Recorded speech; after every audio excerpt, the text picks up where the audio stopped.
2002 Jepson Leadership Forum series, which, as you know, this year explores issues associated with sports, society, and leadership.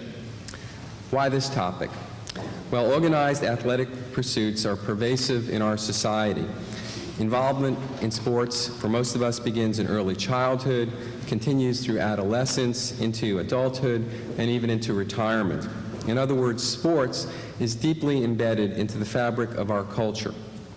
More particularly, organized athletic activities in which individuals participate in and/or observe are major sources of socialization and resocialization to what our society values in leaders and followers, and to what are considered, using the sports language, the rules of the game of the leadership process.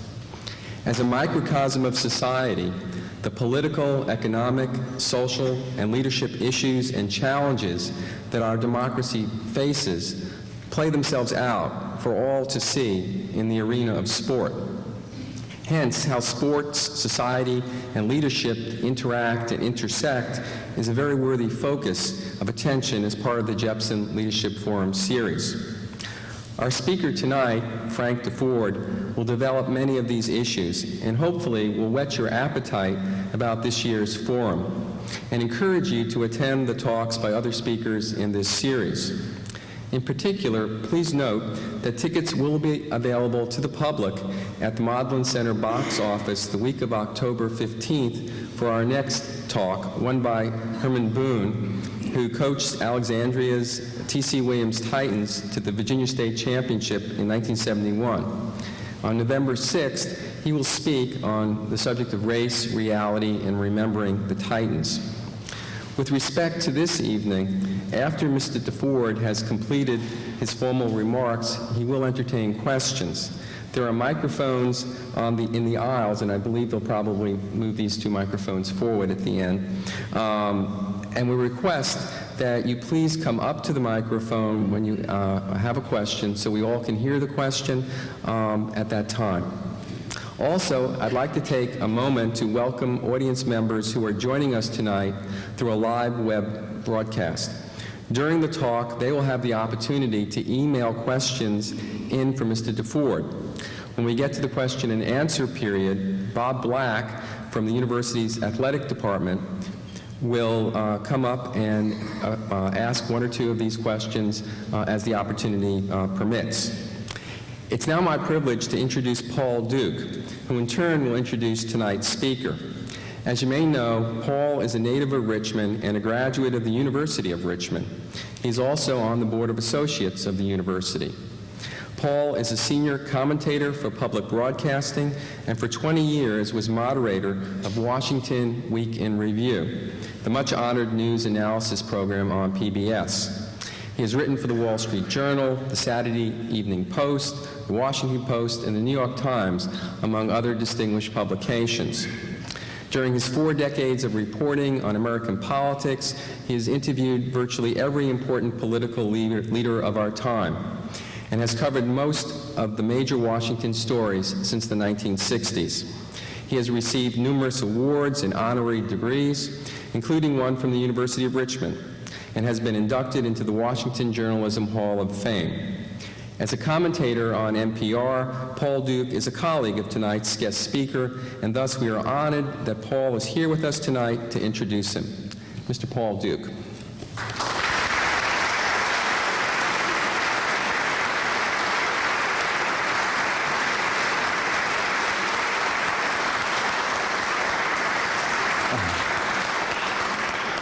Thank you very much for that overly gracious introduction. Every once in a while, you get to do something that you really enjoy doing.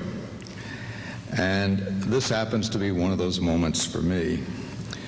But before I get around to the business at hand, I have to make a true confession that I once had a dream that I would be a sports writer. And guess what? That dream turned to reality when I arrived on this campus and in my sophomore year became sports editor of the Collegian. I even had my own column, if you can believe that. Then when I was lucky enough to get a job with the Associated Press, they let me write a column on Virginia sports. I thought I was on my way, but alas, my superiors decided otherwise, so I turned to another sport, covering politics. And I still think, Frank, if it weren't for a freak of history, you might be introducing me tonight. Actually, when I got a call a few weeks ago asking if I'd introduce Frank, I immediately accepted the honor because I'm a great fan of his writing and his broadcasting. He is one of the truly wise men of the business, somebody who really knows his stuff.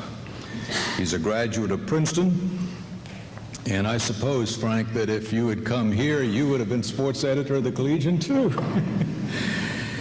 He went to Princeton, as I said. He's written for Sports Illustrated. He's on NPR. He's on television. He's authored 13 books. He's in the Sportswriters Hall of Fame. He's just won a slew of awards, and he is clearly one of the country's top 3 or 4 writers in his field. So what else can I say? I just won't say anything else. Instead, it's a great pleasure for me to welcome you to the campus, Frank, and a great pleasure for me to present you to this audience.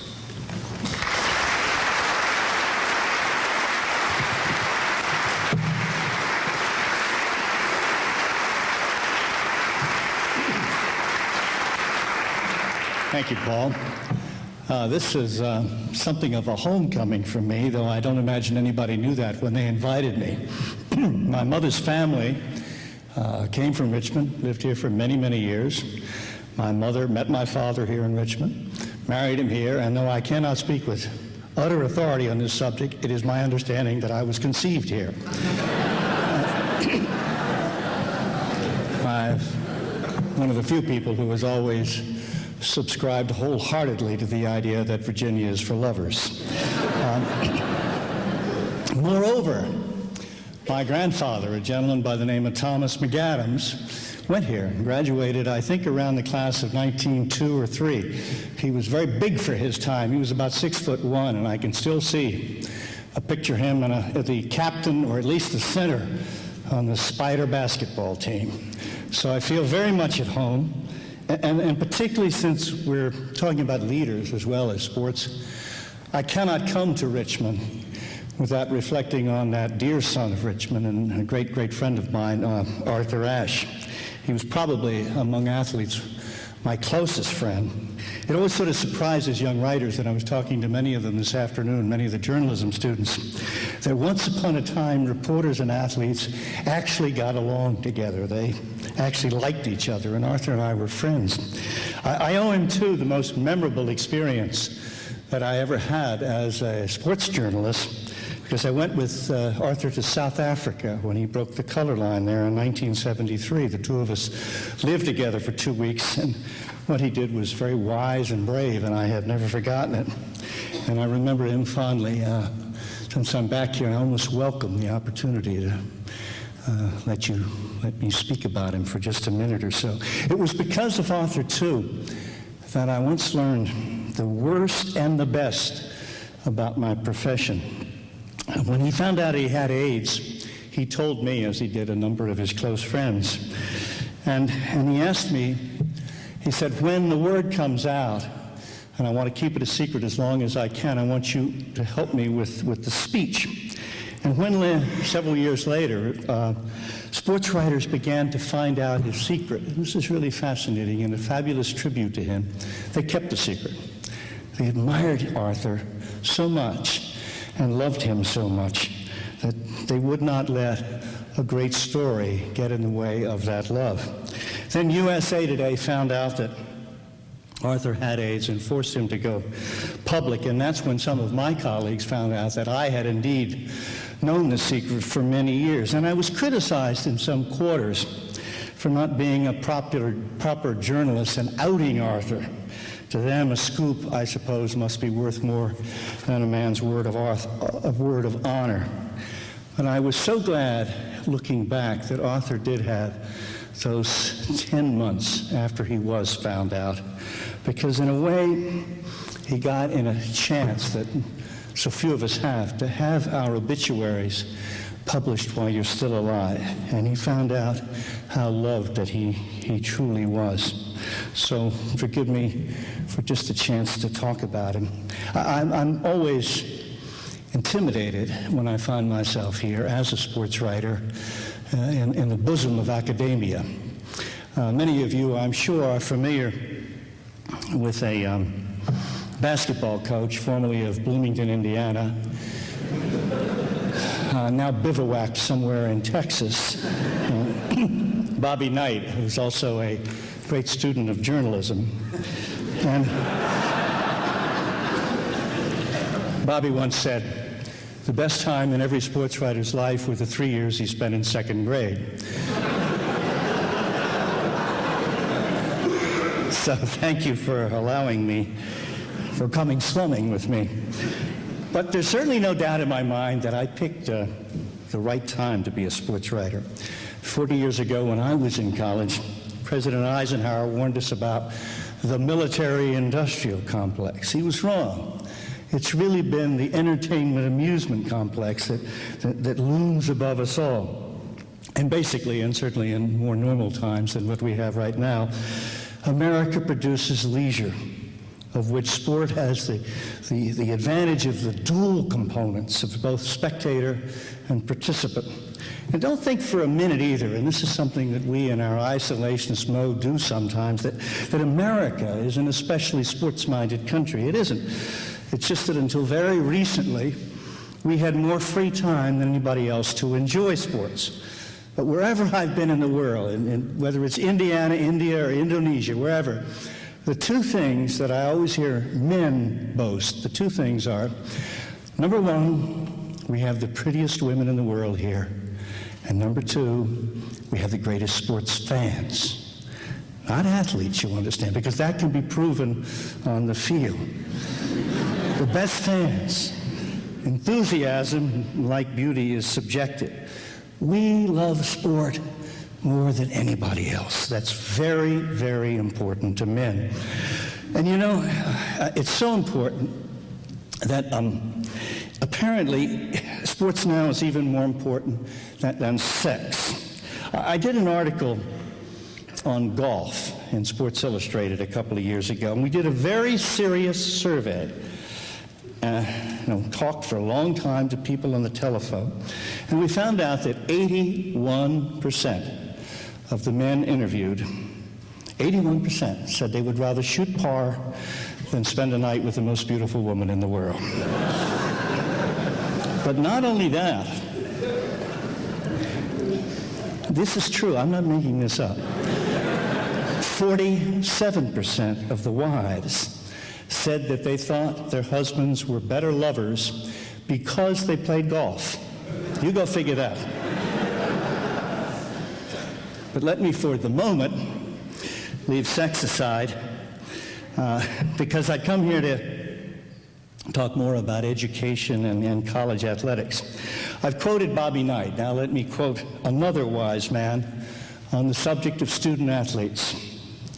It is foolish and quite unfitting for an educated man to spend time on acquiring bulging muscles. Those who dedicate themselves to this way of life have many drawbacks to suffer. Their hours of practice which exhaust them and render them unable to concentrate on any worthwhile studies. The large amounts they are compelled to eat make them dull-witted. They have to submit to coaches of the lowest class, men whose highest ambition is only to get up a good sweat. The speaker was Seneca, the Roman philosopher, declaiming against the overemphasis of sport almost 2,000 years ago. So you see, the more things change, we've always had this conflict with education, wherever athletics have been permitted a prominent place in education. However, Seneca's long ago concerns notwithstanding, nowadays that problem belongs almost exclusively to the United States.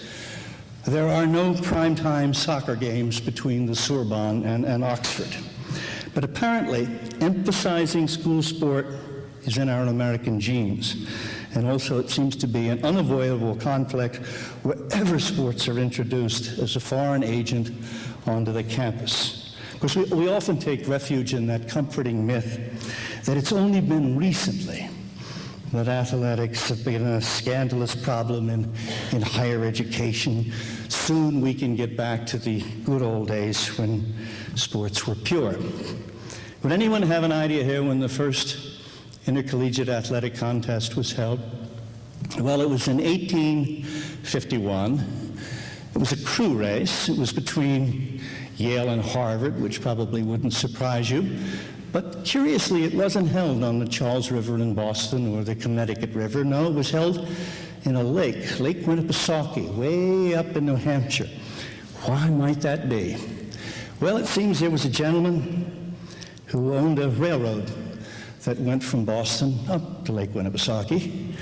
And up there, he happened to own some choice lakeside lots that he hoped to sell. And it occurred to him that if he could get the rich Yaleys and Harvards to row against each other up there, they would bring along their friends and family on his railroad, and they might very well purchase some of those choice lots. So you see, really, the first athletic contest in America was essentially a bowl game, and we really can't go downhill from there. Then in 1869, the first football game was played between my alma mater, Princeton, and Rutgers.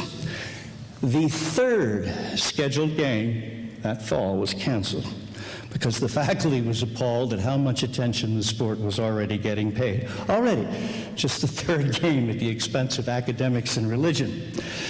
It was not long after that, however, that Yale and Princeton started playing in New York as the highlight to the new Thanksgiving holiday. Moreover, and very quickly, the prostitutes in Manhattan started wearing either orange and black or blue and white garments to better attract their young clientele. But then it was only later that colleges started to sell their reputations and their games to television. Prostitution, you see, takes many guises.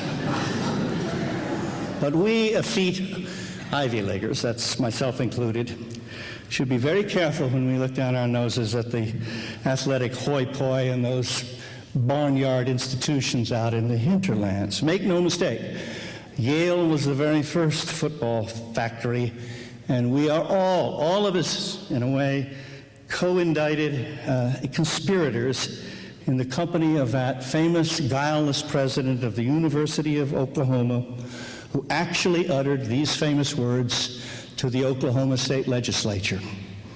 What we want is a university that our football team can be proud of.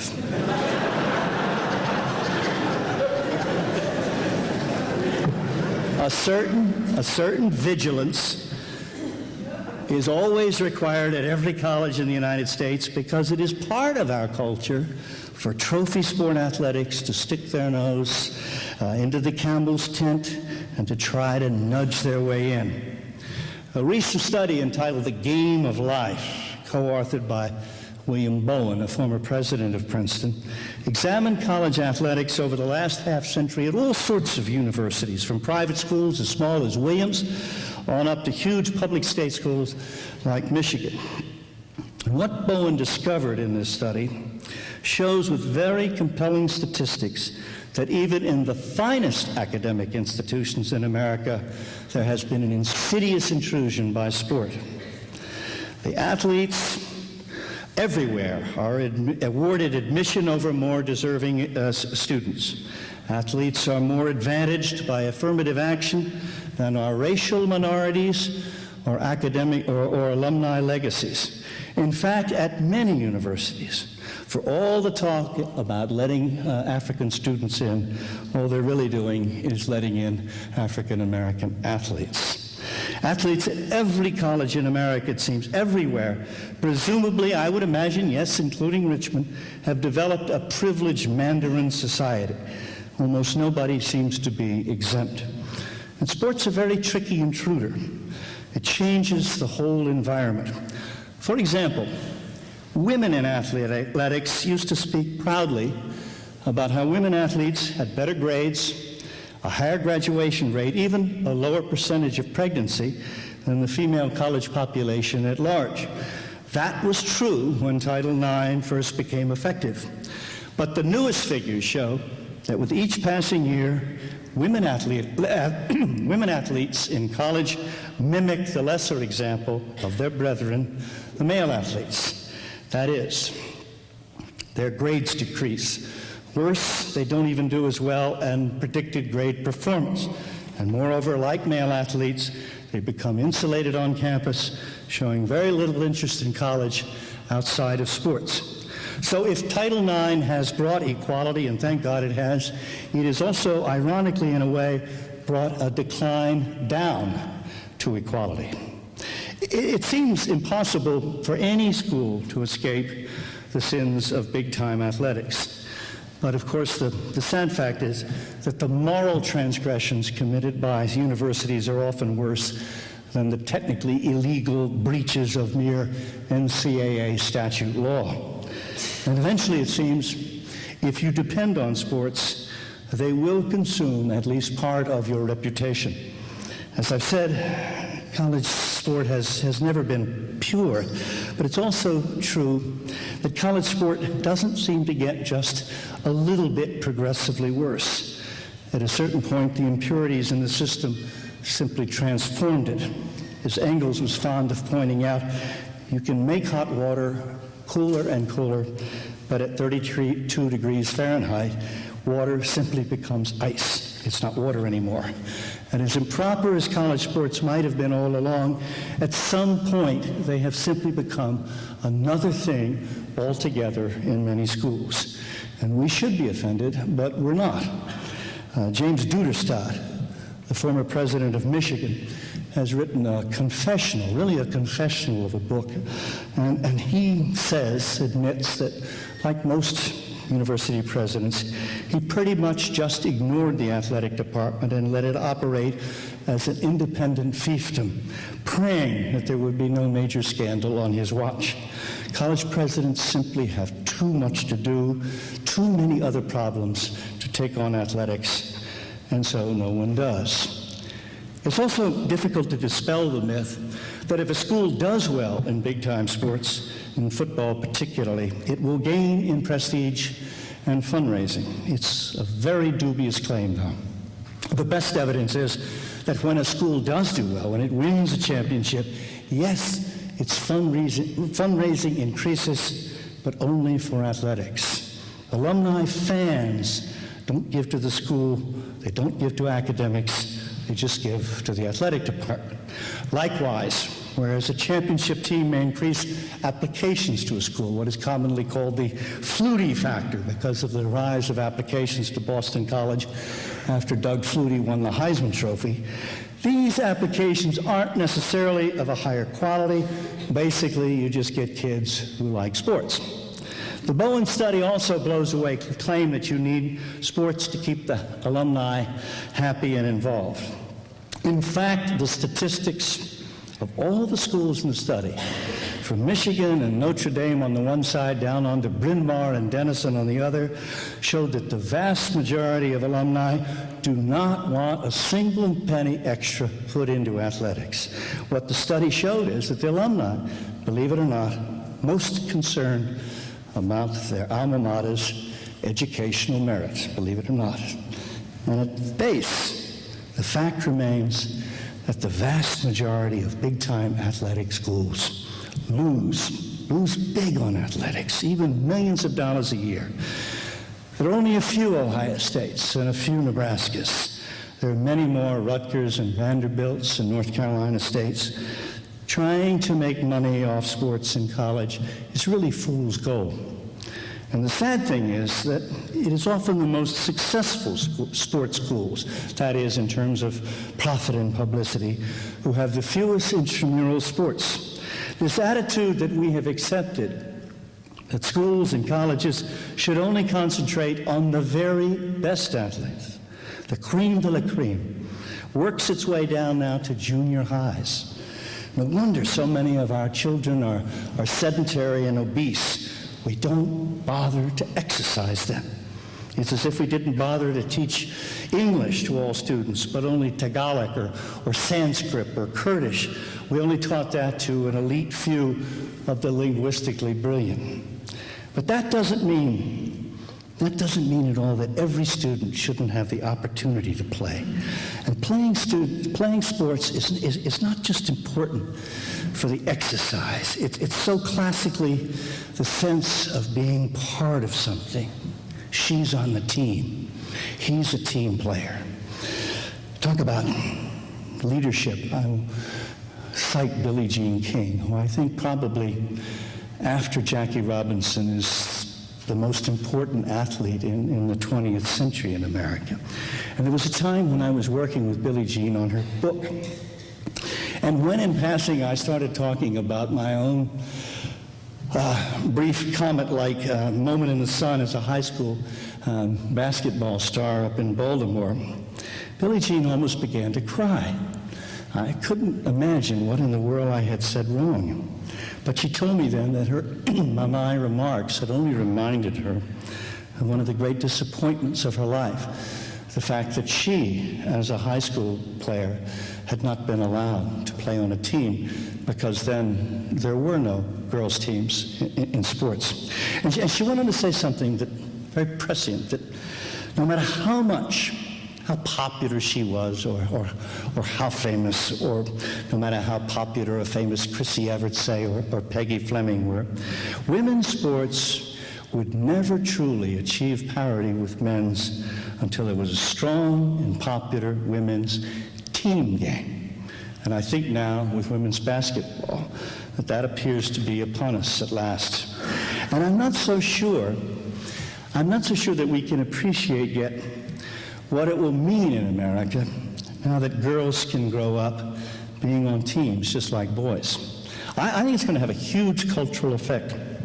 Women have always, it seems to me, made much better friends of themselves than men do. And boys almost needed teams to learn how to work together. We always call it teamwork, but primarily I think it's really team care. It's just that caring sounds sissier than working. But guys do learn that it's okay to care about each other when they're on a team. They learn that it's the only possible way they're going to win. And so they go about the business of working as a team. And now that women have those relationships that always came so naturally to them, now that they have them institutionalized, I think it's going to be even harder for us guys. I really do. I think the one thing we had all to ourselves was teams. All you have to do is watch a women's basketball game. Watch that these days. Women's basketball is so much more team-oriented than men, where it's sort of hoopus isolatus, one guy over here and the other four guys. Now, I'm not just being facetious. Teams are important, I think, for everybody. I think that one of the things that most distinguish America and what makes us stronger is we could always, better than maybe any other people, balance the individual and the group.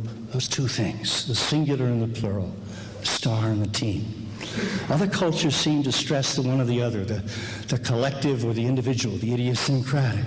But only in the United States have we been able to hold that conflict so wonderfully in balance. Curiously, though, we've always much more tended to celebrate the solitary American, the lone wolf, the cowboy, the Gary Cooper figure, Lucky Lindy. And for some reason, we've avoided paying the proper homage to that other influence, Team America. It wasn't the cowboy who settled the West. It was wagon trains. And this model dates right back to the beginning, down at Jamestown or the Pilgrims. Moreover, traditionally, too, we've always been joiners, belonging to so many clubs and organizations. It's a distinct part of who we are. Maybe it's because we've been so heterogeneous and so transient that we couldn't depend on extended family the way that other peoples do. We had to create our own substitute families, and those are teams. They matter. In most other countries, Only soccer really counted as a team game. But we have football and baseball and basketball and hockey.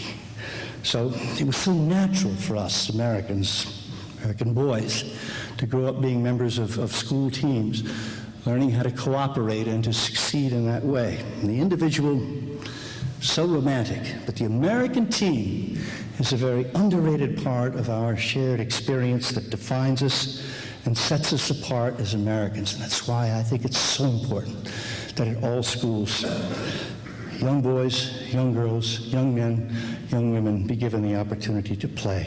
To deny that team experience to most collegians, the way it is on so many big sport campuses, to fund that crucial opportunity only for an elite few of the physically gifted, that is as discriminatory as it was when we wouldn't let girls play on teams. But you see, sport has so many admirable qualities. We like sport. We invest so much in it. And sometimes we forget, or we give to it, positive characteristics that it really doesn't possess. Now, sometimes red flags do go up at colleges. The instant a college refers to some activities as revenue sports, you're on the slippery slope already. Have you ever heard anybody talk about revenue departments? And be on guard as soon as a coach starts calling his team a program. In fact, I think that probably the worst thing that ever happened to collegiate sports was when the word varsity fell into disuse. Varsity. What a wonderful word. It meant something special, varsity did. Programs, by comparison, they sound like something that the government funds. And try again at Richmond, try again to start calling your programs varsities. It's a single, noble word. Be suspicious of transfer students wearing uniforms. As Jerry Tarkanian, the fabled educator once at Las Vegas, now coaching at Fresno State, as Mr. Tarkanian responded when someone asked him why he preferred to recruit junior college players, quote, "They already have their cars."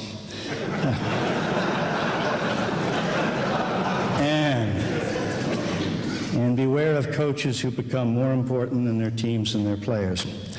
In the famous British novel, Mr. Chips was a Latin teacher. I think if someone wrote an American Mr. Chips, he'd be a football or basketball coach. The coach in this country is a significant figure. Talk about leadership. Absolutely. And in most cases, he's also a very sympathetic figure.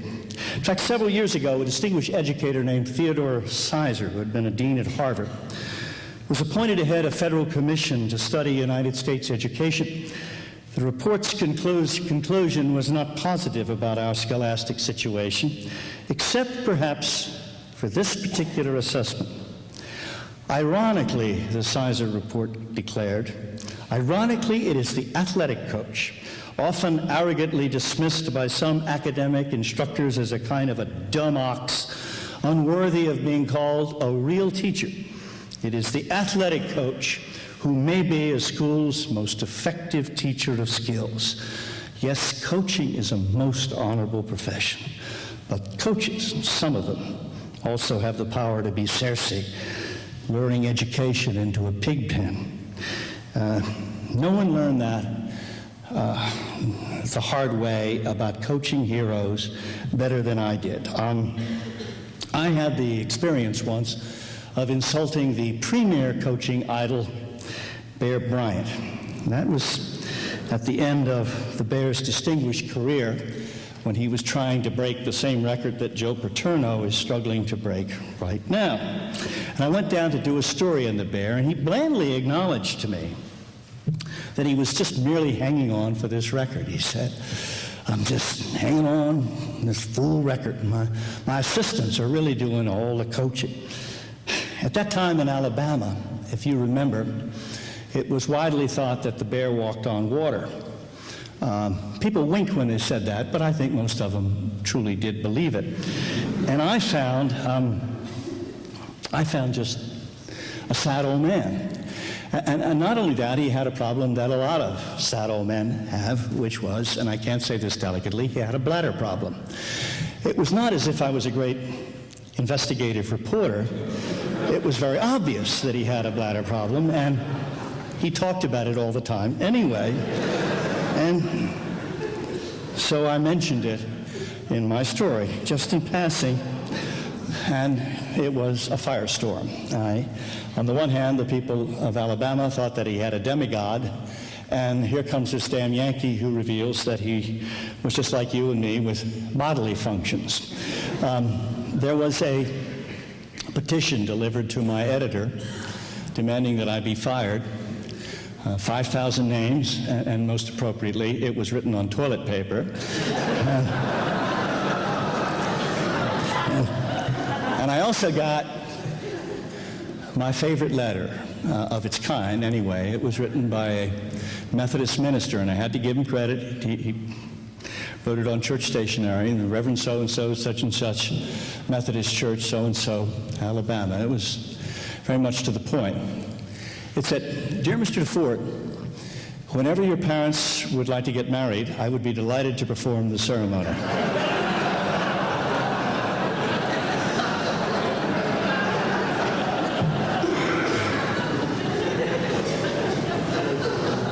As a follow-up to this, I just read the other day, I know this will come as a great shock to you all, that the Alabama football program is being investigated for one, academic fraud. I know that will really be a shocker. And number two, hiring strippers for recruits.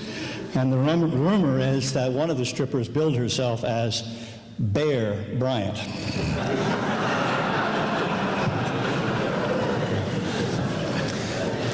But whatever sometimes is the misused power of coaches, it's athletic scholarships that are the original sin, because they acknowledge prima facie that sports is somehow different and more important than every other extracurricular activity. Now, I salute excellence in every form. If I were the admissions director of a grand and beautiful place of learning like this at any college, I would much prefer to accept a good cello player, a potentially fine sculptor, a passionate young dancer, even a talented young sports writer, or yes, a promising soccer goalie, than some other well-rounded candidate who has better grades, better SATs, but lacks preeminent quality in any one area. Yes, indeed, reward excellence. Yes, absolutely. Bring in athletes to any college, recruit them vigorously, but do not give them scholarship assistance if you're not going to give the same support to young singers and painters and poets and all other distinguished extracurricular talents. That's where the lack of proportionality begins, with athletic scholarships. For that sets athletes in college apart from everybody else. And I have never met yet a Division I athletic director or president who could justify to me why a baseball player should get a scholarship, but a piano player shouldn't. Athletic scholarships also have a tendency in this country to distort ideals from a very early age. Too many fathers, and yes, a few mothers too, see this as some kind of a golden fleece to save them from tuition down the line. At an early age, they influence their sons and their daughters to concentrate more on sports than other activities. I shall never forget when my young daughter, she's in college now, but she was about 8 at the time, came back from some little squirrely YMCA swimming session and walked up to me and said, "Don't worry, Daddy, I'm going to get a swimming scholarship for college." She had learned that from parents who were already telling their children to go ahead and work hard in swimming to get a scholarship. Those are the parents I quickly saw who carried stopwatches. Ironically, the funny thing is, and coaches will tell you this, that so many of the fathers who are guilty of this sort of pressure are those who weren't very good athletes themselves and have taken up living vicariously through their children. Danny Almonte's father in the Dominican Republic, he might have come from another land, but he really was one of us. There are a lot of Danny Almonte fathers in this land. Also, keep a careful eye on what conferences your college belongs to. Look out when a conference has a macho name. Have you noticed most of them do? The Pac-10, the WAC, the SWAC. And most of them, almost by legislation it seems, must be big. The Big 10, the Big 12, the Big Sky, the Big East, the Big West, the Big South. I'm glad that Richmond is not in the big athletic 10, not yet. But really, in a sense, you see, Richmond, all schools, you're part of the whole. You can't just look over and say, well, we don't have anything to do with them. Bart Giamatti, the late president of Yale, who of course also was subsequently baseball commissioner, once wrote, "It's important to care about the state of athletics at the collegiate level because it is indissolubly linked in the public mind with education at the collegiate level. If you care about education, if you care about reputation, you can't escape that. And neither can you escape the fact that the simple conduct of athletes that we see on the field has a hugely disproportionate effect on our image of that school and on education. What we see is so crucial. And maybe, as I suggested, that there was never this golden age of college sports that we like to imagine. But the truth is that at least in the past, we espoused certain ideals. There was at least a desire to believe that somehow college sports were finer than the professionals. But so much has changed just in my lifetime. Growing up, the ethic of sport, and I think many of you will remember this, certainly of collegiate sport, was that was expressed most poetically by, in fact, a sportswriter, Grantland Rice. Remember this? When the great scorer comes to mark against your name, he writes not whether you won or lost, but how you played the game. But that was superseded in the 60s by the famous remark attributed to Vince Lombardi, winning isn't the most important thing, it's everything. And that, in return, has been replaced by yet a new attitude, in your face.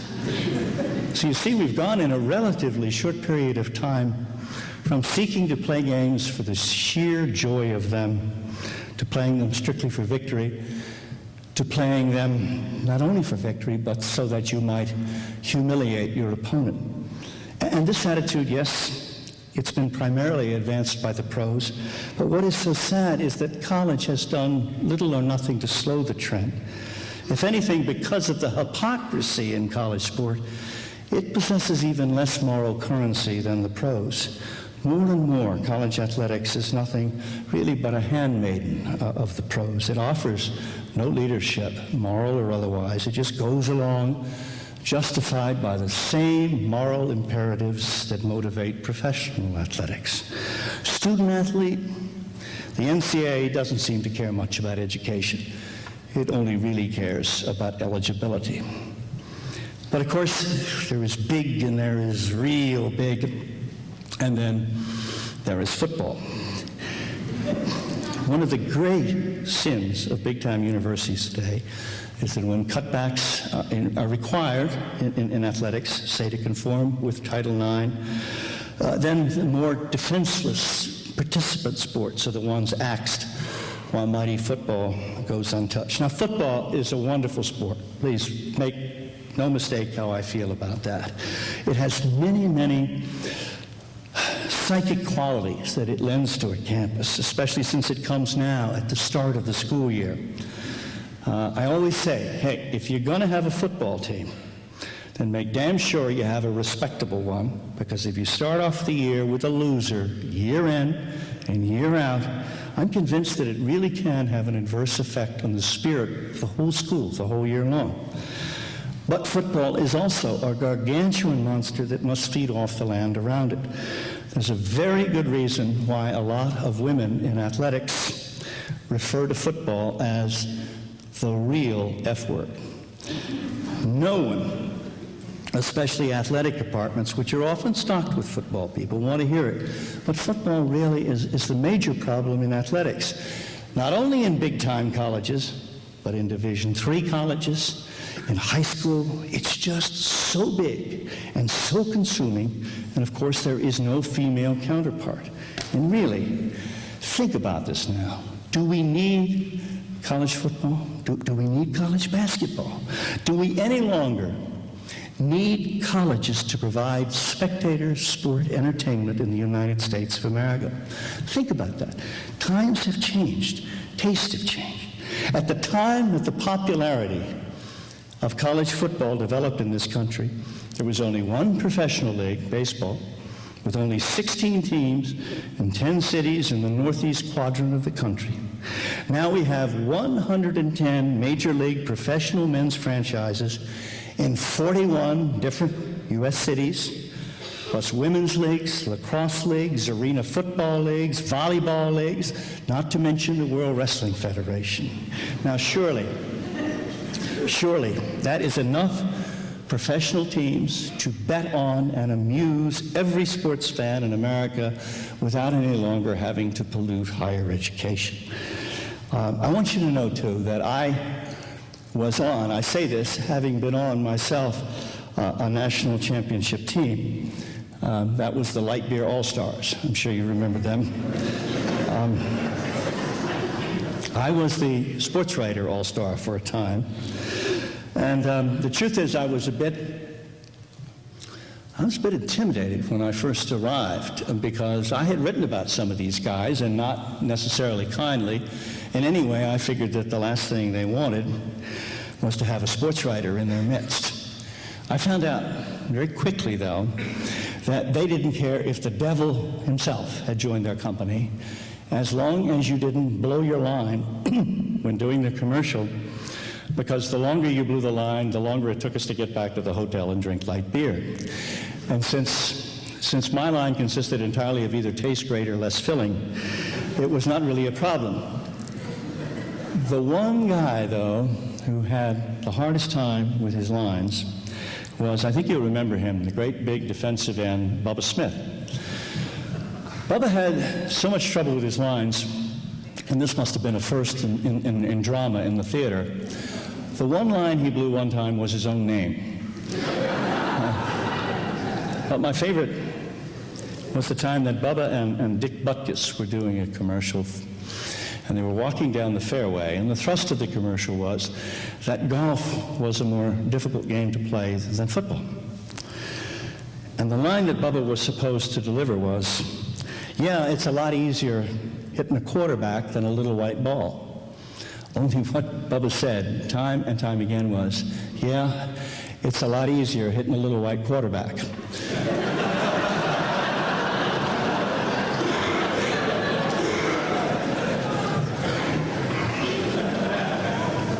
See, make no mistake. I think that sports can be so important.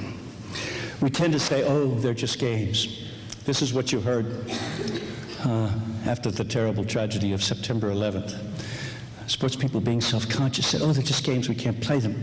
Of course they're just games, but it doesn't matter in the important scheme of things who wins the game. It matters what the games bring to us. I think we would have been much better served if the games had come back faster than they did after September 11th. It wouldn't have been insensitive, it wouldn't have been disrespectful. In our private lives, whatever our heritage or religion, we gather after a death of someone we love very much, and we eat and we drink and we smile and we laugh, because it's important for us, the living, to gather together, to gather strength and comfort from one another so that we can carry on. And having games to come together, to assemble side by side, like some living flag, I think that would have helped us. I think that we saw that when sports finally did resume in the last week or so. But tragedy aside, At this point in our urban and our suburban history, and what we really are now is city-states, I believe that these city-states do need teams. They are important in the same way that we also need parks and museums and concert halls and zoos. And sometimes, yes, this means building a stadium or an arena that will greatly benefit, as a side effect, it will greatly benefit the owner of a team. And yes, I think that the owner should contribute some significant portion, but beyond that, we must keep uppermost in mind that the psychic value of having a team, especially in baseball perhaps, which plays so many games, that is worth some kind of a price to any community. Critics, I think, often miss the point.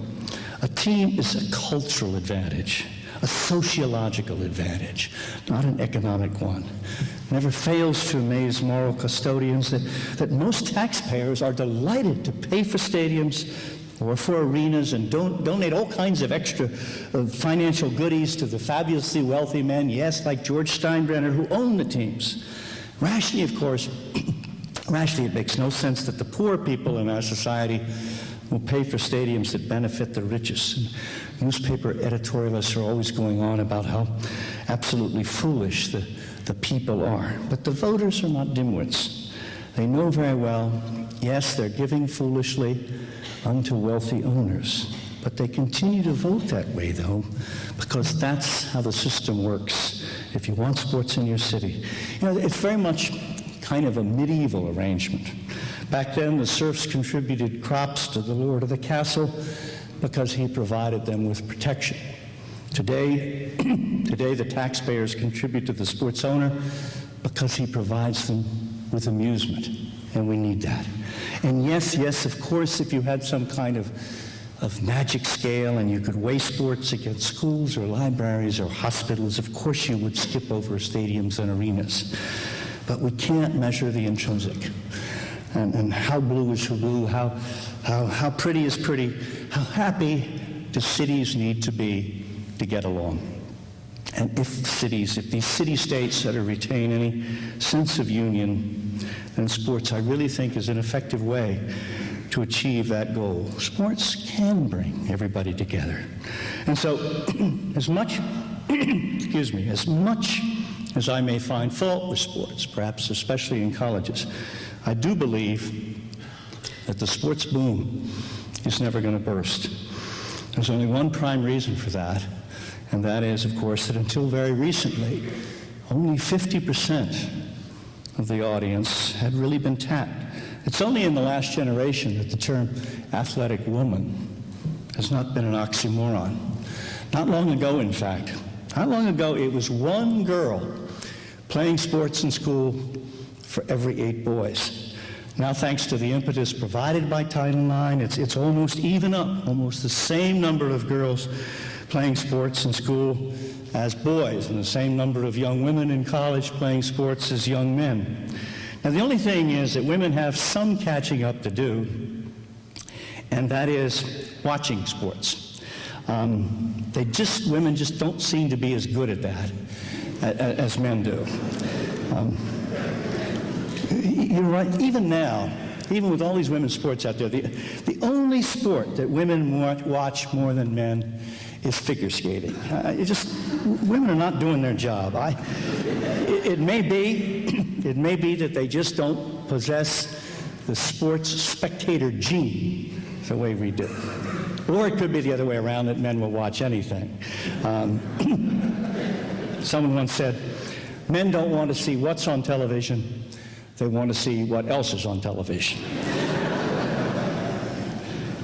But the women are on board now. They've fallen down to our level, and I believe that sport will become even more important in this coming century in our lives.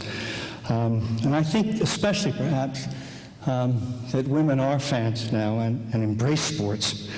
I think that we'll examine sport in a more artistic manner than we ever had before. I think we'll learn to appreciate the sheer beauty of sport, as we have so far been unfortunately more drawn to the elements of violence or of spectacle.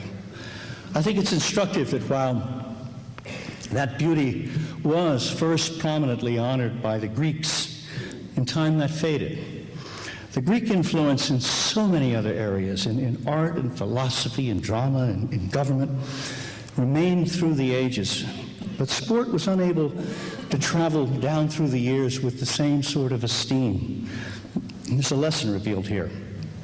I think a lot of this has to do with the fact that even the most brilliant and gorgeous of sporting achievement has been transitory. The statue, for example, of the famous statue of the discus thrower, that remains revered, but the performance of the man who actually threw the distance has been lost to history.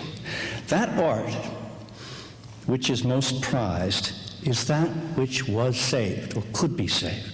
And whether that art is the written word, the sculpture, the building, the painting, whatever.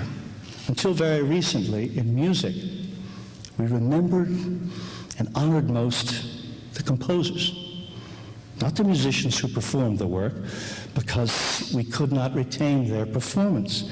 Today, though, now that we can record music, film musicians, they're more famous than the composers.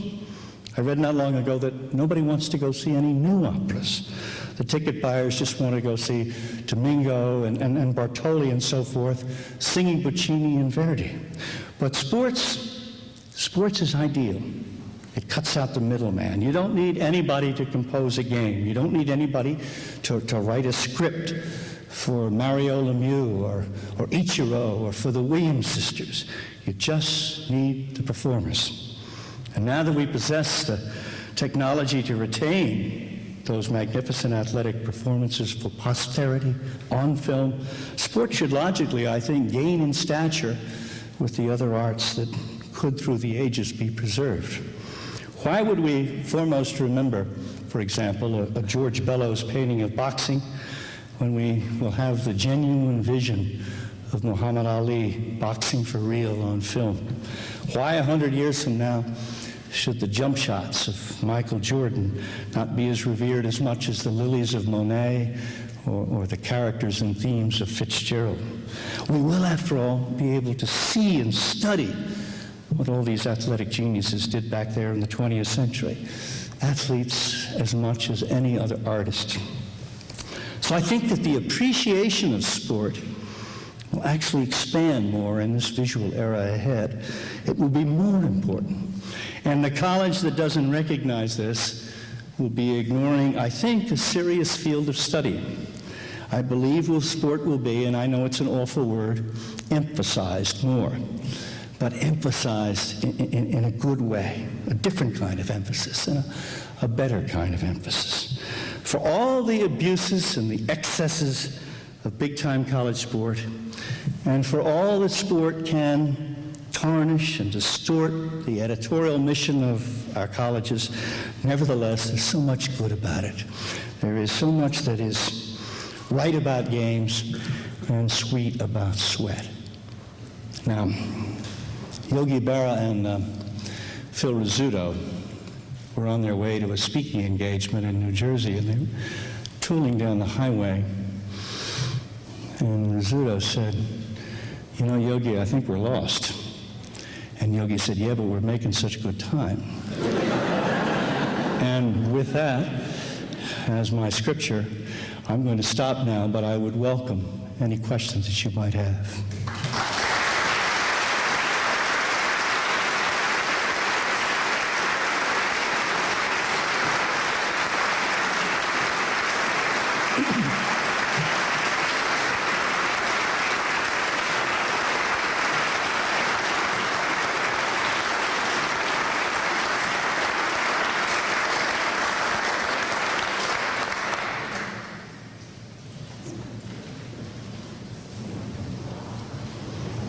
Yeah, where are we? Over here? Yes, sir.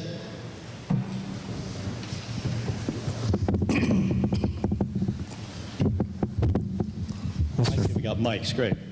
Mr. Ford, this is sort of a general interest question. I just wanted to ask, I assume you had a vote in the much-hyped Athlete of the Century vote a couple of years ago. So I would just like to ask who your top 5 selections were. And as a follow-up, whose or what selection or selections were much higher than you anticipated? Whose or what selection was much higher than you anticipated and much lower than you anticipated?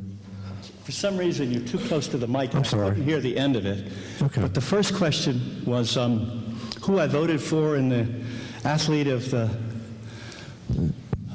Century. let's see, the three that were at the top were Jordan and Ali and Ruth, right? And I did indeed have those three near the top. I finally decided to vote for Ruth over Jordan because Ruth had also been a pitcher. And it seemed to me that he had distinguished himself in the wholeness of the sport more than anybody else. So I think the argument can be made. I did not vote for Ali, who was a friend of mine, as high, because I thought, number one, the center of his career had been cut out. I think I voted for Joe Louis higher than Ali, because I think if you really look at the record, Ali has much more publicity, but that Louis, in fact, had a better record. But I also think that so few people box. When you think about it, it's a really small number. The number of people who play football or baseball or basketball or other sports numbers far more. So to succeed in one of those sports strikes me as requiring more than in boxing. I mean, that everybody has to come to these conclusions, and anybody can make a better argument, I'm sure. And what was the second part, and I didn't hear? Just what selections were much higher than you anticipated and much lower than you anticipated? Just tell me. Who was higher than you anticipated and lower than you anticipated? Who got short shrift, so to speak? Yeah. In other words, who was higher and who was lower? Like, for instance, If I could see the list right now, I could be reminded. Nobody pops into my mind. I recall two people that I thought was, Will Chamberlain was like 13 or 14, and Ty Cobb was 20. I thought that was just... And who was the other one before Cobb? Will Chamberlain was 13. Actually, I remember now, Bill Russell, who I think is the greatest team player of all time.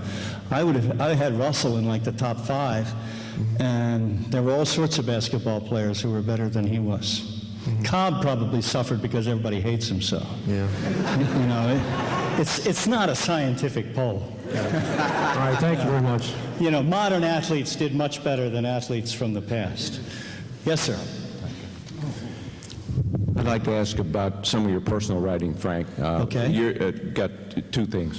One was years ago you wrote a book about, I think it was a novel about Miss America, and I'd like you to speak about truth and beauty in sport, and particularly I've always wondered why Wilson, North Carolina, which is where I believe the woman came from. The other thing is the effect that the piece and I think ultimately longer piece you did about the death of your daughter, which I found very poignant. You come from Wilson, North Carolina? I do not. Oh, you do not? Okay, but you've been to Wilson, North Carolina? Okay. I wrote, this was a long time ago. You remember Phyllis George? It was the year that Phyllis, just by chance, became Miss America.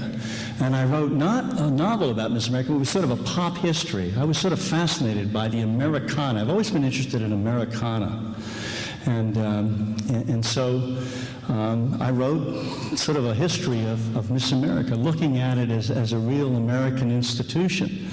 And I picked, I haven't been asked this question in a long time. I had to pick a state to start.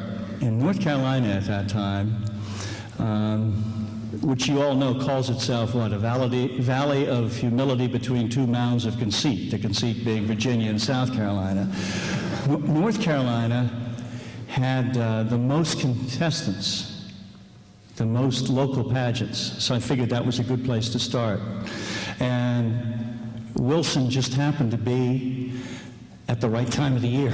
I mean, it wasn't any great complicated thing, and so that's where I began my journey for Miss America. I ended up judging 3 years at Miss America, which is a fascinating experience. It really is. It really is a fascinating. You get so wrapped up in it, you just forget everything else. Really. Somebody told me once, was an old Miss America judge, who in fact I met down in Wilson, and she said, "Frank, this is really the way it is with judges." She said, "Whatever they tell you, it's like this. The women judges vote for the one they think is most like her, and the men judges vote for the one they won't sleep with." And I think that's probably true. Not present company accepted. Thank you for asking about my daughter. I wrote that book about Alex. Alex died of cystic fibrosis in 1980. And I wrote the book 2 or 3 years later, and it was subsequently a movie. And 2 or 3 people asked me about it tonight. It's quite amazing that this little girl who died so long ago continues to have a real hold on people. She was an extraordinary little child. And, you know, for all the great athletes that I've met and all the people in and out of sport, no one has had such an effect on my life as that little girl. And it still remains that way. And she's been dead now 21 years almost. And so that was clearly the most moving thing in my life, which is why I had to write about it, as difficult as it may have been. I could not avoid, as a writer, never mind as a father, but as a writer, I could not avoid passing on writing what was essentially the story of my life, even if it was also the saddest story of my life. And people still read the book, and I still find things that are grave. People have left notes that are grave. They've somehow found their way to their grave. So it remains, of all the foolish little things I write, the one significant thing. Thank you for asking. Where are we? Let me slide in, Frank, one of our internet viewers. Internet, okay.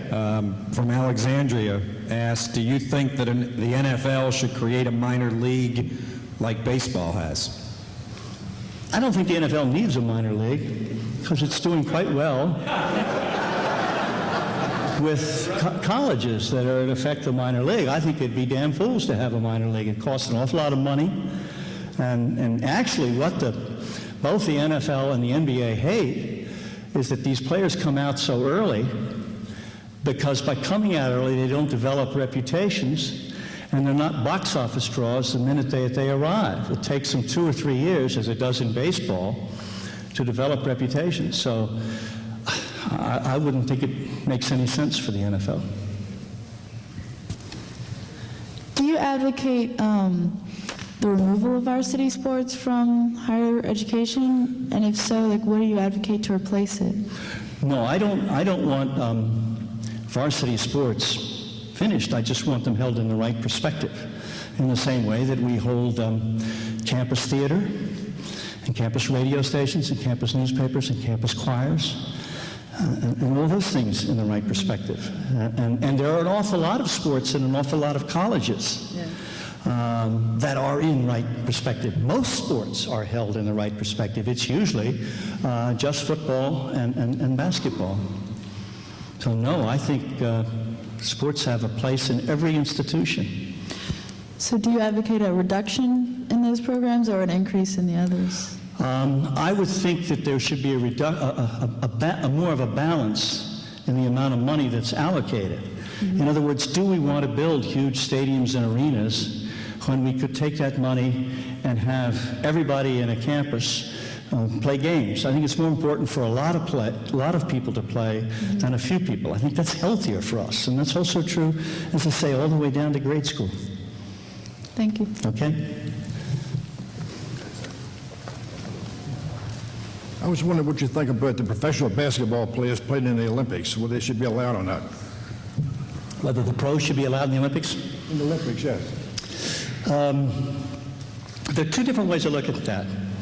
On the one hand, people say, excellence is what the Olympics are about. Let everybody in. It doesn't make any difference who they are, whether they make money, don't make money, pros, amateurs, let them in. The Olympics are about excellence. The other response to that is, in those sports that already have great championships developed, and the NBA is surely recognized as the championship of the world in this case, or Wimbledon in tennis and so forth, Then to bring him into the Olympics makes no sense because the Olympics then become a secondary championship. Ultimately, I think the answer is let each sport decide. So if the basketball public seems to want the pros in the Olympics, then let them come in there.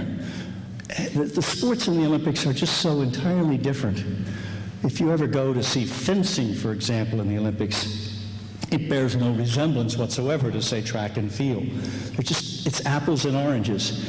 And so almost every federation should be allowed to choose how it wants to represent itself in the Olympics. The only problem is more of a logistical one, which is there are just too many sports now in the Olympics, and particularly the team sports. And they're talking about having ballroom dancing in the Olympics now. And I mean, to me, if you got synchronized swimming or whatever, why not? But it just becomes a question of how much is much, or how much is too much. Yes, sir. I appreciate your opening comments on par golf and sex. I now get to play 7 days a week, right? I'm glad. Would you comment on Mike Montgomery at Stanford and Mike Krzyzewski at Duke, two obviously successful programs at high academic institutions, and you also have a obvious warm spot in your heart for Bobby Knight. What is Bobby and Mike Krzyzewski's relationship now? Well, that takes in a lot of territory. I don't know the actual figures, but I do know that to have those successful programs at Stanford and Duke, there is a tremendous drop-off in the admission standards for the athletes than for the normal students at Duke and Stanford. That's acknowledged. I mean, there are concessions that you have to make, even in great schools, and they are great schools. If you want to have winning teams, you have to make tremendous concessions. Krzyzewski and Knight, and I really can't pretend to speak for them, except to say that I think probably the relationship has changed over the years.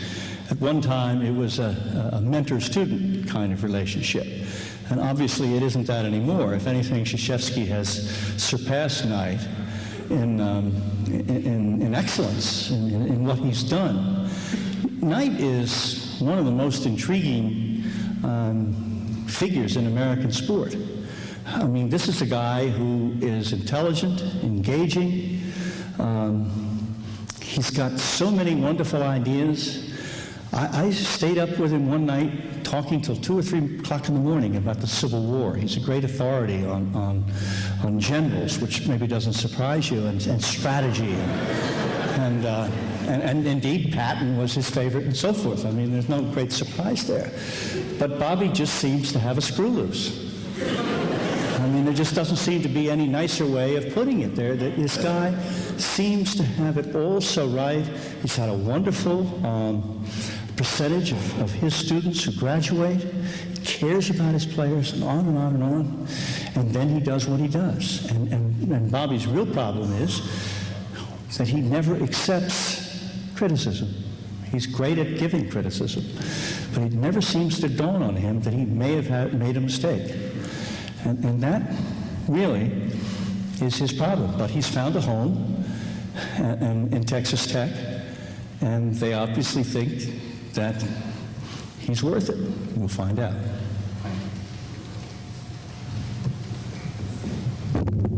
Thank you for coming, and I like that hookup you have on this evening. It's very nice. Thank you. Recently, Craig Littlepage was appointed the new athletic director at the University of Virginia, first non-white person to hold such a position. And just after that, I had caught the tail end of an interview that was John Saunders and the commissioner of the SEC talking about that same thing, and his commissioner's giving the same old leftover warmed up answers about what African Americans or non-whites have to do to work up to that position. And of course, it's always start from the bottom, work your way up, blah, blah, blah, blah, blah. What's your take on that? And what do you feel when you see that sports, particularly baseball, and maybe all three, baseball, basketball, and football, and you have some non-whites in hockey, but sports is the only aspect in life where blacks are the majority and whites are the minority, and how do you think the general public feels about that? That part, but when it switches over to ownership, decision-making, coaching, and even in your profession, journalism, when the Super Bowl or any major sporting event is covered, when you look out, you just see a sea of whiteness and no one of color. What do you think that tells these young guys here who are coming up, and maybe, you know, how they look at America and sports and the role it has on society, positively or negatively? It is one of the great ironies, isn't it, that when you go to watch a college game, the audience tends to be all white or mostly white, and the people playing tend to be all black, or nearly so. I mean, that's one of the great ironies, and it's a very difficult. I don't think anybody has satisfied themselves with how to correct that. As I said, the figures indicate that for all the talk about colleges saying, well, we're going to try to recruit more and more African American students, there is still much more of a concentration on trying to recruit African American athletes alone. And so often, as we found the case, the coaches in many institutions care about these players, white or black, only as players and not as students. I do think, and I don't think I'm being Pollyannish, I do think that's changing to some extent. I think, among other things, the study for the Society of Sport, an organization now, does a pretty good job of sort of keeping tabs on that. And the coach who once upon a time would, in effect, bring in players just to fill them up and move them on, you know, the finger's pointing at him now. And I think that as this happens more and more, coaches are going to feel, maybe not for the right reasons, but feel some sense of responsibility about trying to educate the people that they bring in simply as players, white or black, though it often tends to be black.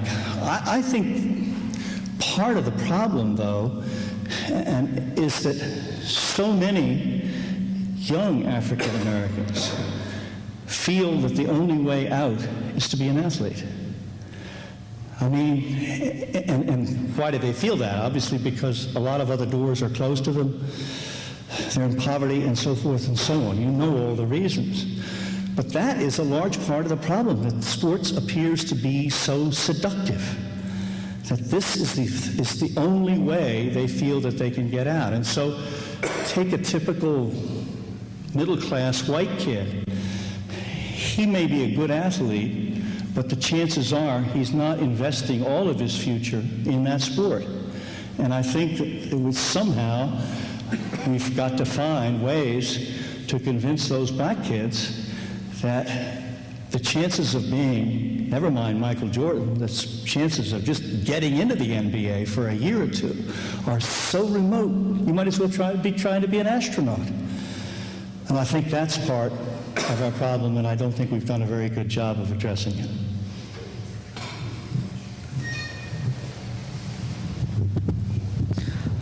Okay, it's nice to meet you, Mr. Deford. I'm a big fan, and I'm finally glad I get to hear you speak.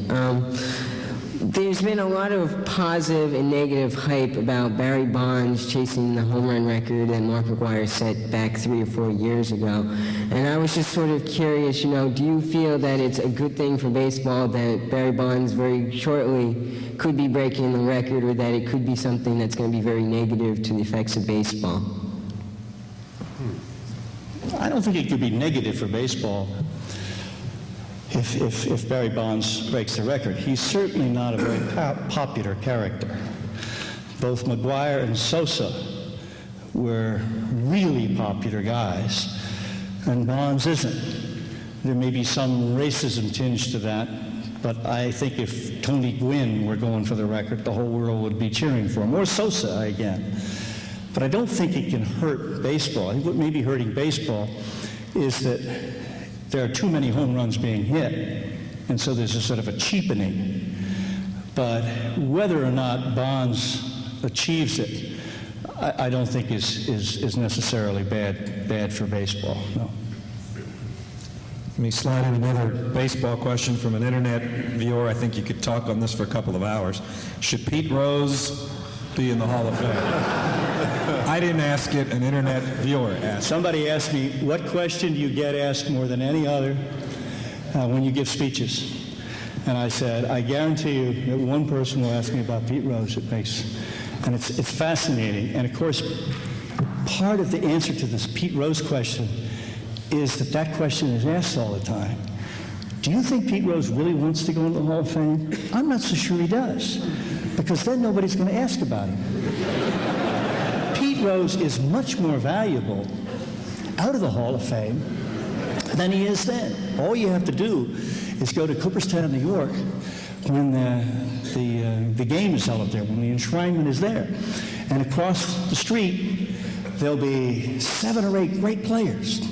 Frank Robinson, Brooks Robinson, Steve Carlton, Bob Feller, all these guys lined up signing autographs. And the line will be down the block. Then you go across the street, and Rose has his own store. And the line goes, and people are paying just to get near him, and goes around. And so I think, first of all, it's a great deal. He's essentially a martyr. To answer the question, though, I think, A, probably Pete is guilty of everything that he's accused of. And B, he should be in the Hall of Fame. Because the Hall of Fame is for doing things, not for being a nice guy. And from a legal point of view, I've always said that if he did bet on games, whether he bet on baseball games or whatever, he did them as a manager. There's never been any evidence that he did this as a player. And so, in effect, he's being penalized on sort of an ex post facto basis, if I've got my legal argument right.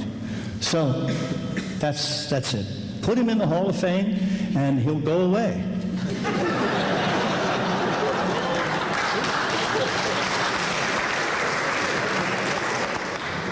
Yes, sir. You have been harsh tonight on intercollegiate athletics. Would you comment on the way the Ivy League approaches their athletic programs? Well, I felt much better about the Ivy League until I read that book by Bowen, in which he said, in effect, athletics ruins the Ivy League worse than it does anybody else. Because what happens is the Ivy League colleges are quite small, and no, they don't have athletic scholarships. But they get in sort of an arms race with each other. And if I'm Yale and I put in a football practice field of AstroTurf, then everybody else has to do it. And then if I'm Brown and I put in a new swimming pool, everybody else has to do it, and so forth. And the number of athletes that have to be recruited to stock all the Ivy League teams takes up a huge percentage of the full student body. In effect, what Bowen says is this: okay, let's take, I probably shouldn't say this since it's going out over the internet, but let's take a big, huge university, we'll call them Nebraska, even though, of course, I don't mean that. And how many people are on the football team? 100? Okay, they bring in 100, in effect, paid hands. Very few of them go to class, very few of them really do anything except play football for a year or two. And in effect, they don't soil the whole institution. Whereas at Princeton and places like that, there are so many athletes there that it tends to squeeze out others who might be more qualified. It's an interesting argument, and I must admit that I had never thought of it before until I read Bowen's book and saw all the figures. And this was his argument, how athletics is, in a way, damaging everybody, even with the best of intentions, all the way through education. And we just want to win so much in this country, and that's part of it. And you don't want to lose, and you want to be competitive, and you want to bring in people who can help you win. And it's sort of a double-edged sword for us that we are so competitive that somehow the athletic competition hurts us in other areas. Yeah, I have two questions. One is, besides Bobby Knight, I guess, who's the most intriguing interview of the current athletes or coaches? Not so much Muhammad Ali or somebody back several years ago. And the other one is, I hate to be the cynic in the room, but what are your views on fixed sports? Because one can only wonder, when Michael Jordan wins on Father's Day after blowing a 3-0 lead, or the spread always being covered, or the Eastern Conference always going 7 games in every series. I just want to know your personal view on those topics. Well, I've been pretty cynical, but I'm going to disappoint you. I don't think in professional sports, which you cited, that there are any fixes, because the guys make too much money. If you look back, the reason that the Chicago Black Sox fixed the 1919 World Series was not because they were bad guys necessarily, but because they were being cheated by the owner. They just needed the money.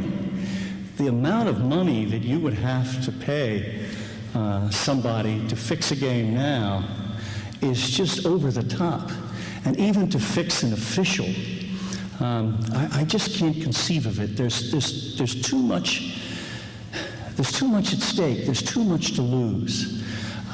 That isn't to say, and it occasionally pops up, that a college game is fixed. I'm sure it happens. I'm sure, and usually it turns out to be some kid who got in debt to the gamblers, and he's desperate. And the funny thing is that about half the time, he's unable to pull off the fix anyhow. So I doubt very seriously whether there's any major fixing going on. But human nature being what it is, I suspect that now and again, games are fixed.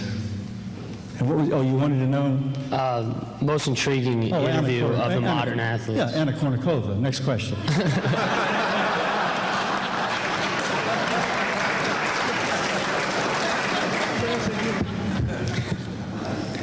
I'm a Rutgers alumnus. Oh, God. You got beat by UConn. I can't believe it. They didn't even play football till like 2 years ago. That's right.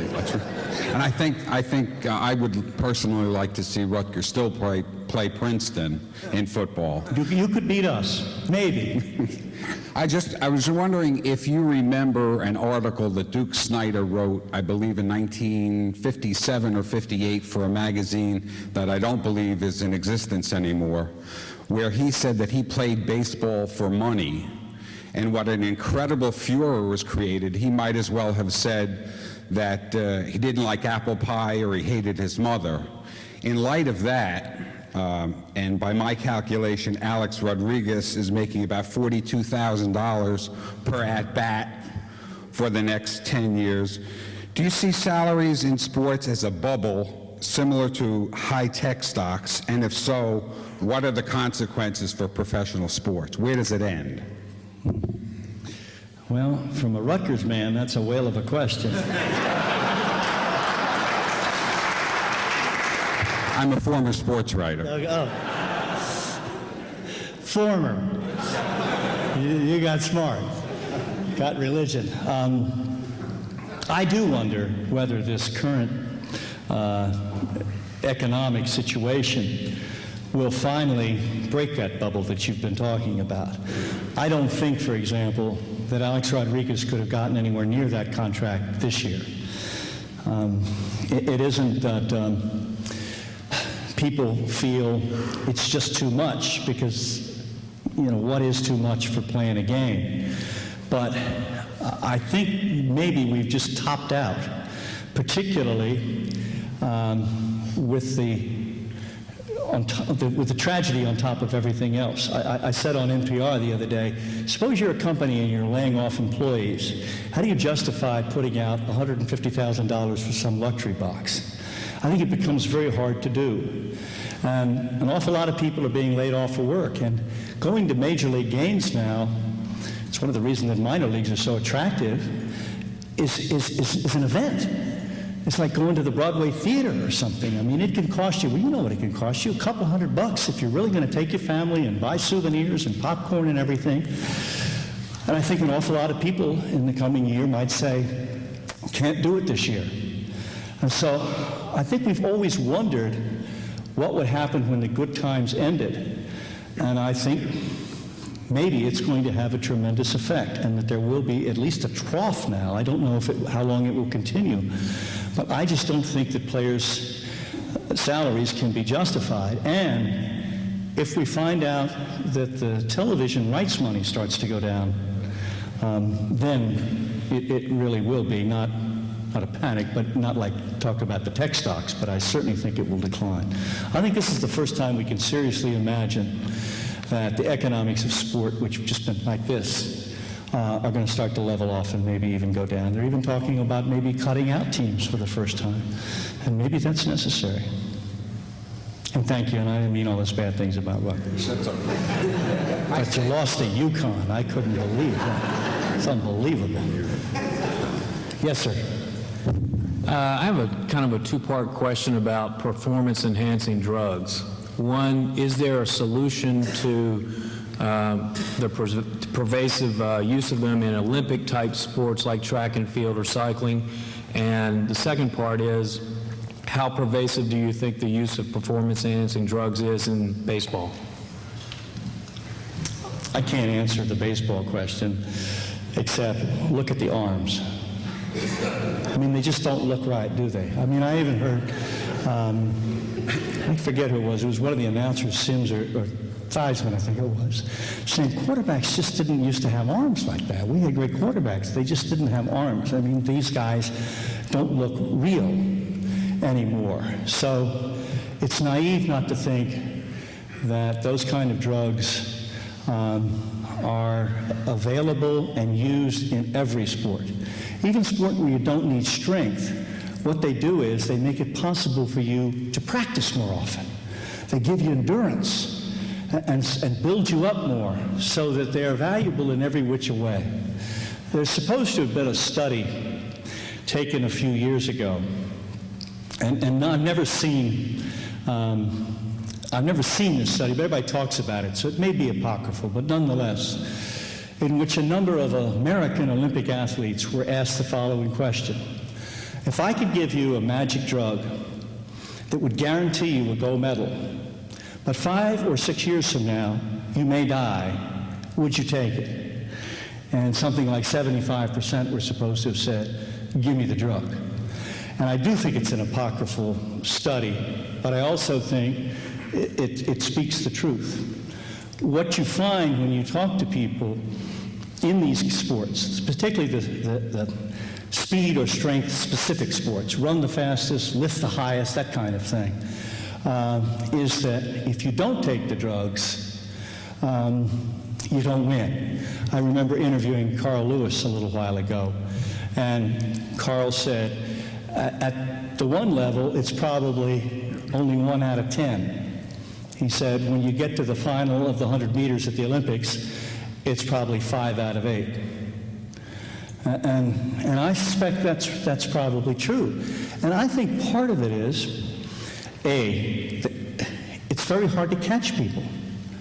You know, the robbers are ahead of the cops, basically. And every time the cops catch up, somebody else invents a more sophisticated, or these hormone drugs and so forth, which can't be detected at all. Like, for instance, what the bicycle riders are supposed to use. And I also think, and I think we have to recognize this, you know, we're a drug society. Everybody grows up using drugs of some sort or another.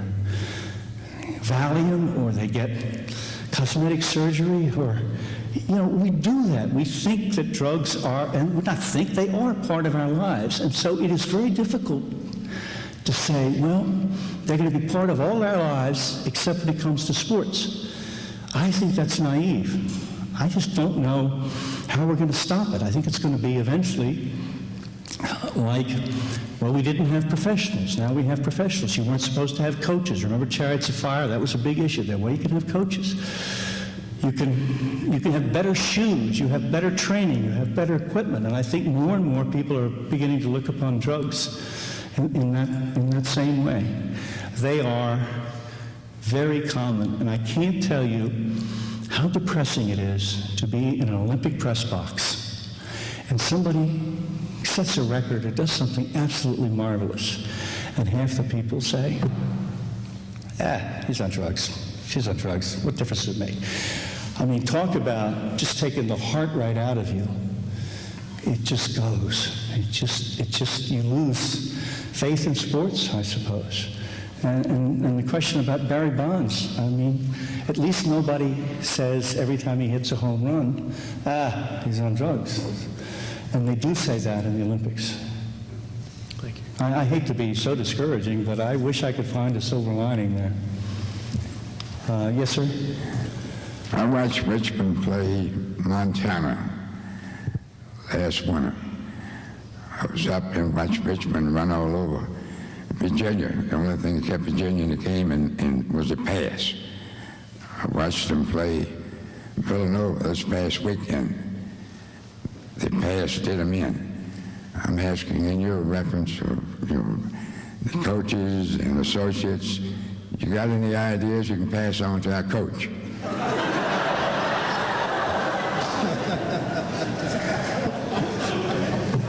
You must know somebody.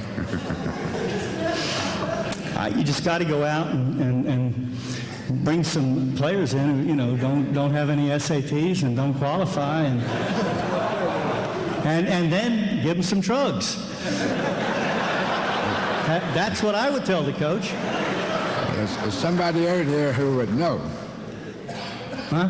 I said there's someone out here that possibly you may know that would pass it on. I don't have any of these guys in my hip pocket, but I mean, that's what I tell the coach. Okay, that's it. Yes, sir. I'd like to ask a question about leadership.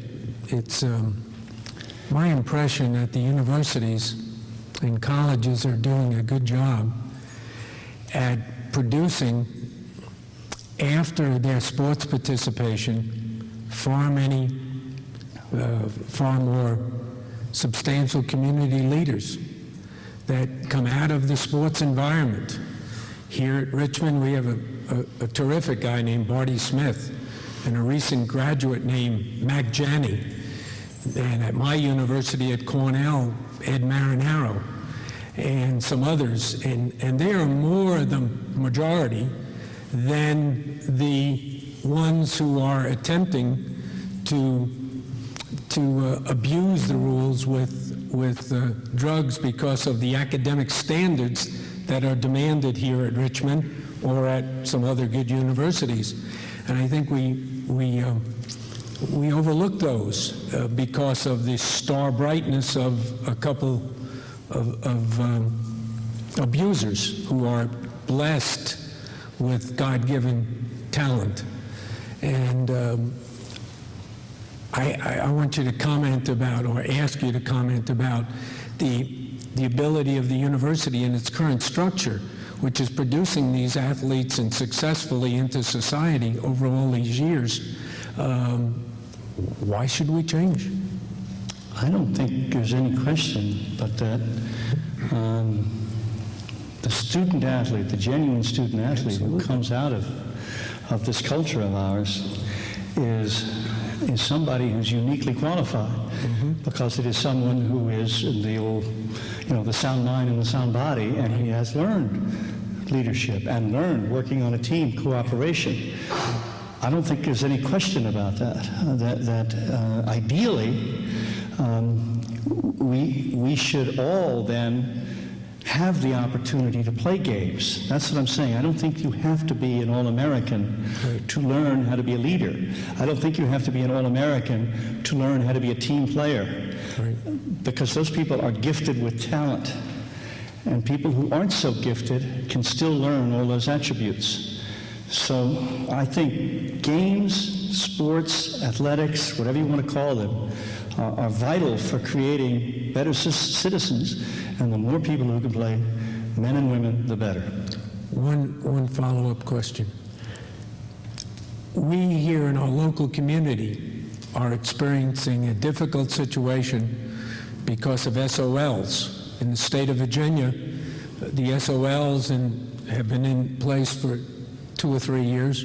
I don't know, I'm sorry. Well, they're raising the academic standards of learning. I see. And in schools, in lower schools. And within the next 2 to 3 years, all of the high schools have to achieve this level or they will not be de-accredited.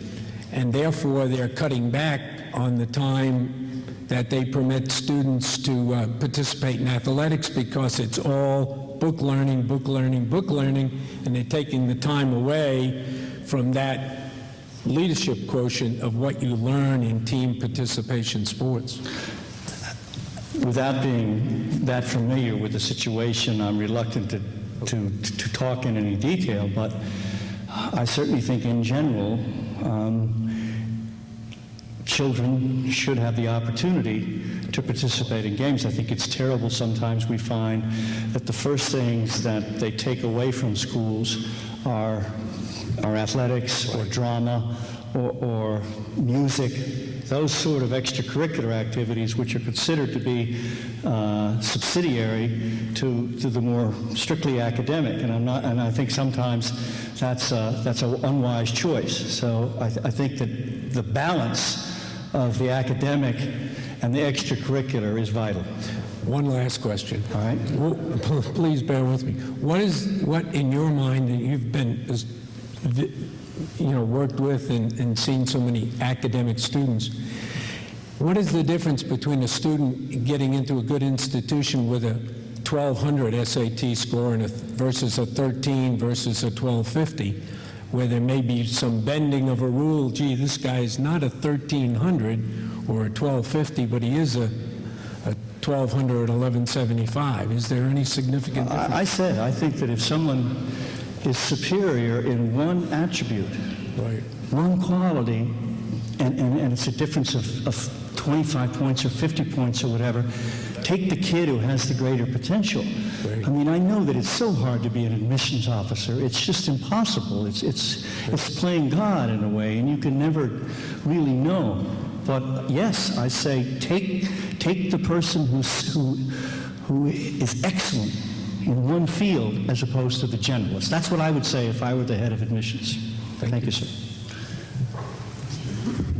Mr. Deford, thank you for being here tonight.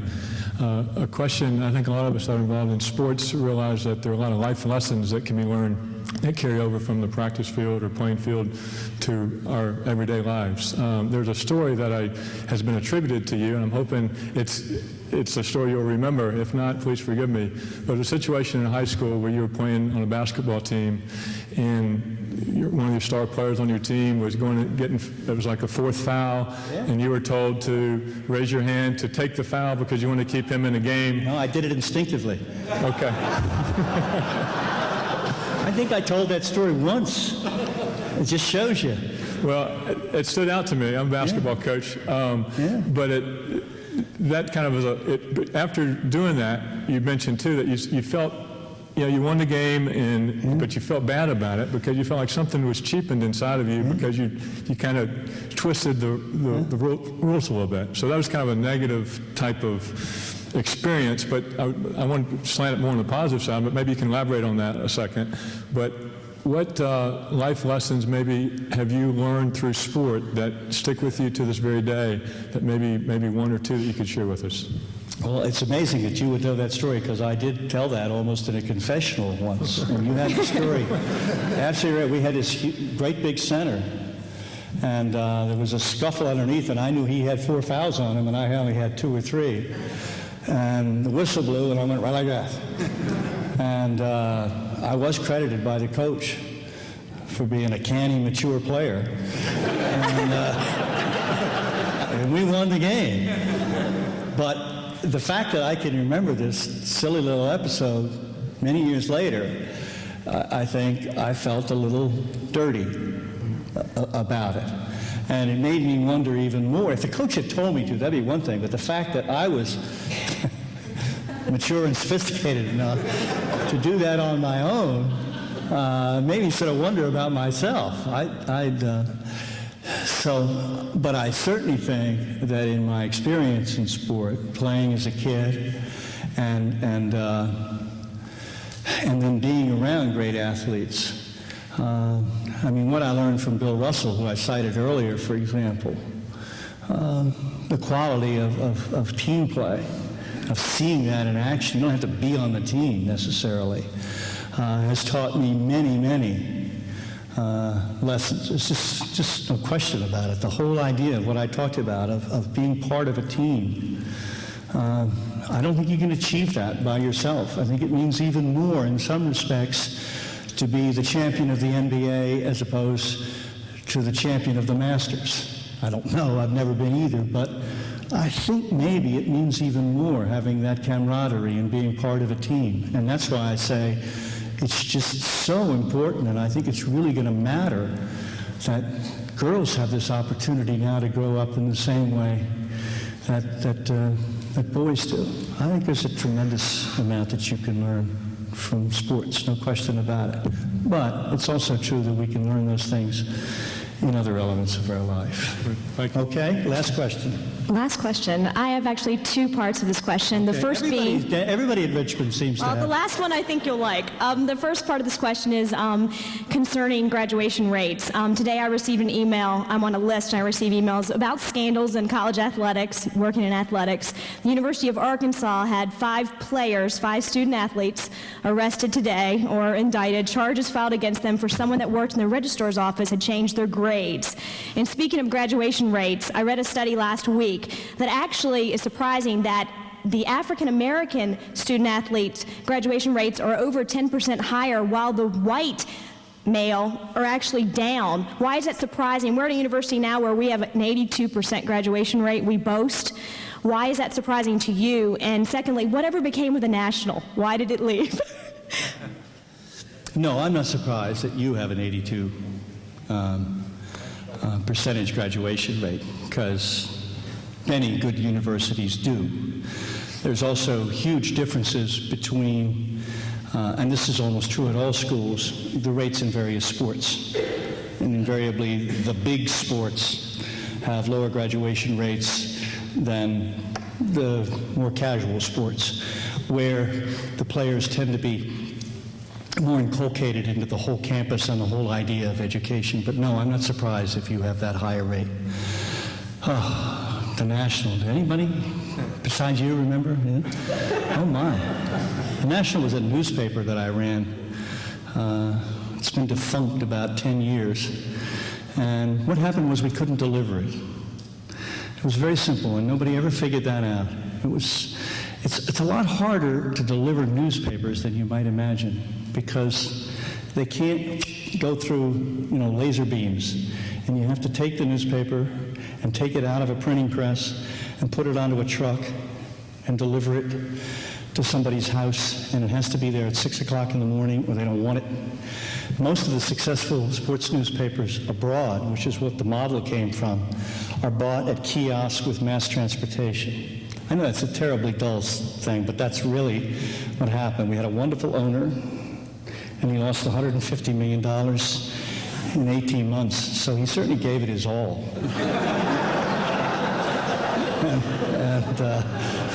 It was a great, as a matter of fact, we think about team. Usually as a writer, I'm all by myself. And the wonderful thing I liked about that was being, kind of the captain of the ship of this team. And it was a wonderful experience, and nothing was worse than having to stand up on a desk and say, "We're folding tomorrow, boys." But nonetheless, I still hear from a lot of those people, and we still feel sort of like we went through something together, and thank God most of them have gone on to bigger and better things. But it's nice to hear about the National. Thank you. New York the day it folded, and my brother got your autograph actually on the street. On the street that day that it folded? Yes. In the right place at the right time. And that was a sad day. Listen, you all have been so sweet to stay around, and thank you so much.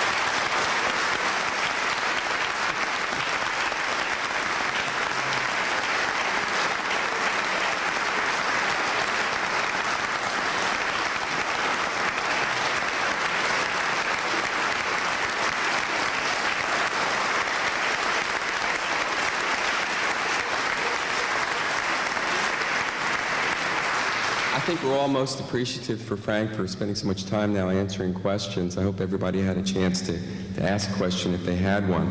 At this point, I'd just like to thank a few other people for their assistance tonight.